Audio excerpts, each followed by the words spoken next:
লাস্টের ভাই একটা ওয়ান টপ দিয়ে ডাউন করে দিয়েছে। সামনে আরও কিন্তু প্লেয়ার আছে, সামনে আরেকটা দিয়ে ডাউন দেখা গেছে। ভাই আরেকটা প্লেয়ার হচ্ছে সামনে। তো আমাদের রাষ্ট্রের ভাই কীভাবে মারে সেটা দেখুন। রাষ্ট্রের ভাই যে মুভমেন্ট, কোনো এনিমি ড্যামেজে দিতে পারছে না। ও নাইস কারেক্ট হেডশট ভাই, যেভাবে মারতেছে রাষ্ট্রের ভাই। স্টার রাইস্টার ফির ওয়ান টপ। ও নো, মিস হয়ে গেল, সমস্যা নাই, আবার ওয়ান টপ মারবে। ও নাইস শর্ট গান দিয়ে একদম ভরে দিয়েছে এবারে। ও নাইস, ওইদিকে ওটা। ও একদম পুরো ওয়াইপ আউট, চারজনকে নিমিষের মধ্যে ফিনিশ করে দিয়েছে ভাই।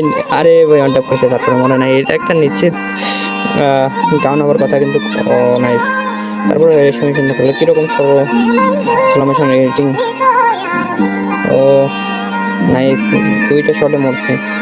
আরে ভাই লাস্টে সেই রকম শট দিয়া এনিমিকে ডাউন দিয়ে বেড়াই আসছে লাস্টটা। যে দেখা যাক খেলার পর কী হয়।